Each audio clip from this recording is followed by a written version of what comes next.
Good morning, everyone. My name is Zainab Al Balushi from WhereView. WhereView is a company that provides systems and services for corporates and institutional governmental institutions by using immersive and new technologies like VR, AR, 3D simulation, 360 technology, and other. And I'm here today to talk about another VR topic. For those who are interested, I talk about the effectiveness of VR in workplace. Today, the topic is bringing virtual reality of VR into your business. If you are a business owner, a manager, or an employee at a company. So in today's agenda, I'll talk about first how to get started with VR, like setting up your team, the step to drive your enterprise initiative VR. Then I'll show you the right way of adapting VR culture to your company or business. Then we will move on to how VR can actually help your business. Then I look at VR and your customer and how to maintain a good customer experience by the help of VR. After the talk, I'll talk about the VR as a service, and at the end of a quick look at the future of VR in helping your business. So let's dive in with the first point of talk, which is getting started with VR.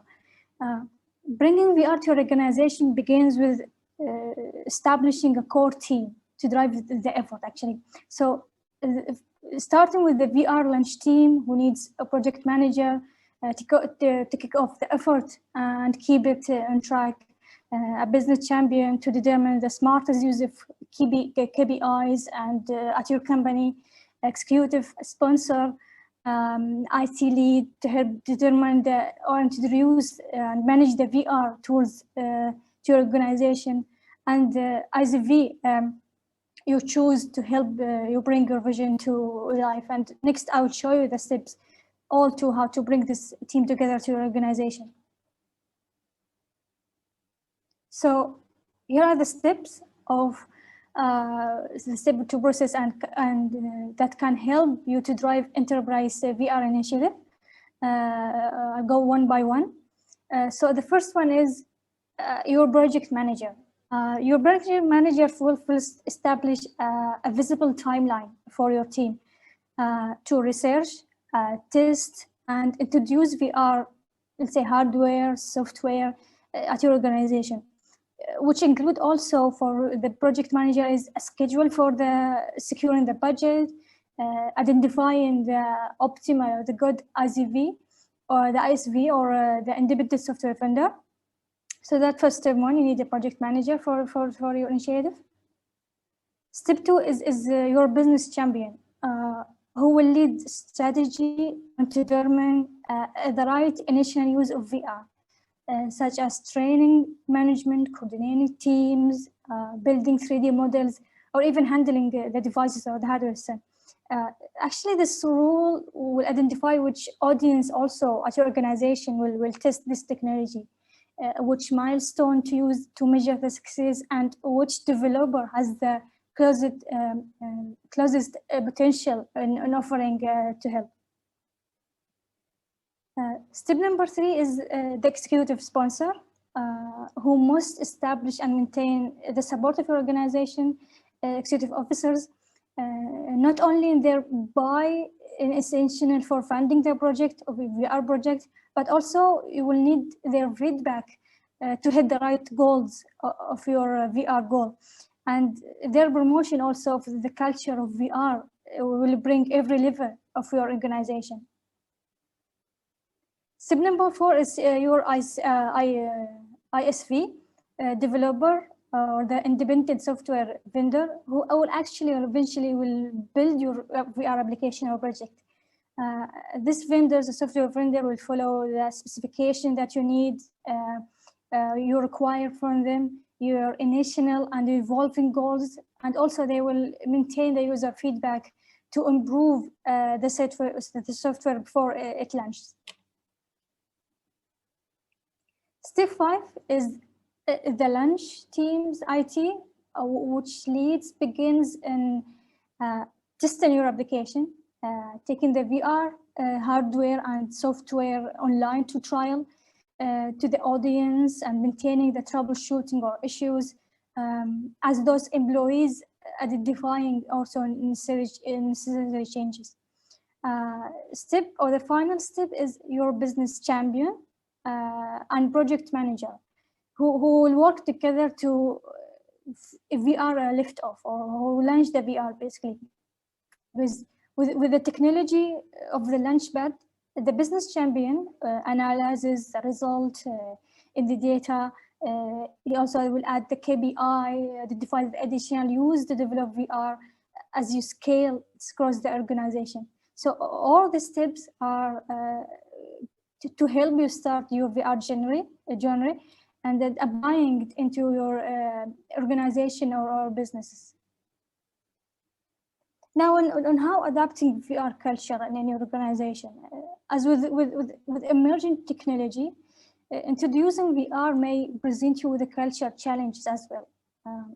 Changing any outdated, but the perception of your organization of VR as a platform may require you to find a use case, a useful use case, and introduce a live demonstration to prove that VR is a potential value as a cost-effective tool that can help you or help your organization and build efficient productivity and growth. And one strategy that might help you win over the VR skeptics or those who are not sure or not pursued with the VR is just hand them the gadgets, hand them the VR headset and let them take it for a test drive, let's say. Let them use it and they might come away pursued and maybe even amazed with the VR technology. And you will never know anyone's reaction until make them try it or try something. Now, how virtual reality can help your businesses? And let me start by saying that if your organization is researching, testing, or using virtual reality, you are in good company. And I'm not saying that because I work at VR company or whatever. No, because as you can see now here, the VR contribution to the GDP will value over 450 billion and will support more than 23 million jobs worldwide. So there's a good potential for VR in the future. So if your organization are testing or even have an idea of deploying or bringing VR in an organization, I think you are in one of the good steps of going and moving forward. And here are some ways, I'll show you now one by one, of ways that VR can help your businesses. So the first one is provide memorable experience, because you know that you can help people visualizing how your product can transform their world, or you can add also value to their lives by also VR. So VR can help you to exact the same thing of all of this. VR allows you to provide your potential customer with experience that can help them turn into your customers. So for example, if you have a product, you can use VR to provide potential customer with real-time experience on, let's say, how to use your product or how it can help them. You can make the experience as interactive as possible. You can use amazing graphics to design your own world. You can provide memorable experience to your potential customer. And the better experience you provide, the more people will convert. They become from regular people to customer to your organization. So the VR provides you with a blank canvas. This canvas, you can use it to paint your own world and to show you the potential of customer and how it's like to live in that world. The more the customer, the more they relate to your world, the more they desire to turn their world like that. And that's possible only when they buy your products or services. So VR has a big potential in as you say, maybe marketing in your business. Another way VR can help you also is using VR as a storytelling strategy. And what I mean by that is the most of the time companies fail to build a relationship with their customers because they fail to create experiences. A few years back, or even recently, movies, videos were the most immersive storytelling mediums. But that wasn't enough, because the reason being that people could only watch it and weren't be able to interact with it. But today with VR has changed that scenario. Now people not only can watch it, but also feel it in real time. And that makes VR a very powerful tool for storytelling. And so if your company has an amazing, say, story, or there is a story around the solution you sell, then it's time to make your audience like it. And one of the examples that using VR storytelling is the New York Times. The New York Times, when they realized that the emerging technologies aren't working in their favor, uh, they tried to just search for another solution. So they realized that the new emerging technologies, they won't work for their favor, but rather than resulting in drop in a number of readers and also subscribers. So they tried to try something new that can make the technology work in their behalf. So they created what they called NYT VR, the New York Times VR of stories. In these stories, the readers were taken to places where the news they can reading is about actually happening. So they can feel how it feels like being there in these stories. So this provides the readers with emotional intensity that make them return and help NYT, New York Times, to reinforce brand loyalty, all thanks to VR. Beside memorable experience and storytelling, VR can help you in showcase your products. Because the biggest reason why people buy from you is that you sell products that's clear to their needs. But how do you potential customer know that you have this right solution, like to their problems? You need to tell them. For example, if you are a furniture business, with VR you can show how that, say, particular sofa would look in their living room, or if that bed is going to be fit in their bedroom or not. VR allows your brand to answer all these questions that people have regarding your products before buying them, and also buying them. And this brings us to our next point, which is VR and your customer, your relationship with your customer. VR offers every business a chance to rethink how they present to and engage with their customers as both marketing and customer service tool. VR opens new possibility for showcasing product services. Further down the line, it's like become uniquely useful source of information in customer behavior VR.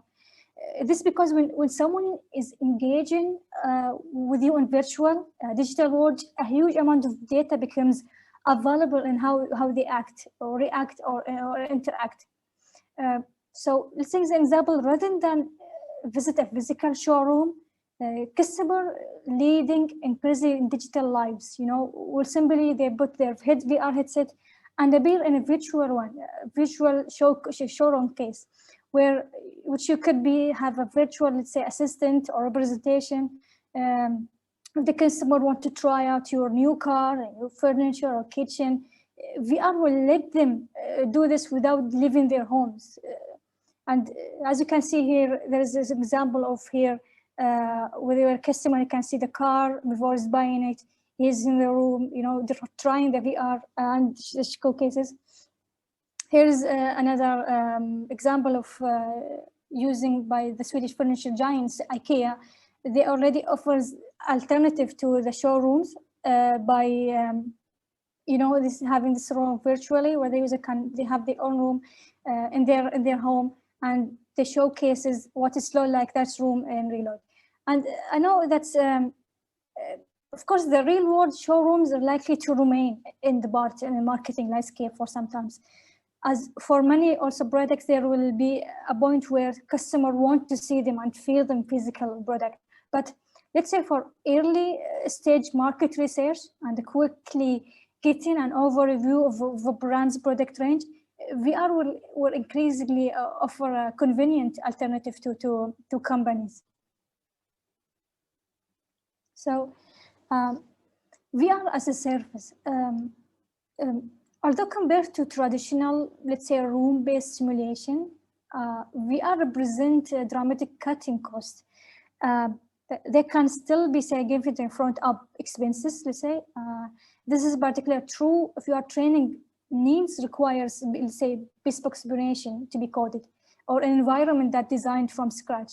To meet these needs, we are starting to see the emergence of businesses providing ready-made services, from hireable VR suits to world-building suits for VR as a service. So, for example, marketing agencies which have prepared themselves to create a virtual and interactive experience for companies and brands. Lastly, with VR technology, certain to continue to improve, bringing our experience in virtual worlds more closely into alignment for those into real one. Recent breakthrough, which could have a widespread impact, including the emergence of eyeball tracking technologies that allowing us to interact and have active aspect of simulating by looking by them. Further ahead, experiments are already being done with interfering brainwave activity, potentially allowing us to alter our environment by just thinking. Other advances also for VR is that it's to mitigate against some VR current limiting factors, such as the fact that the current applications can sometimes feel like somewhat solitary experience. Current high-level devices still generally requires a high-level devices, let's say PC, but now with the rise of headsets that are more capable of standalone, it's bringing us to a bright future of VR. And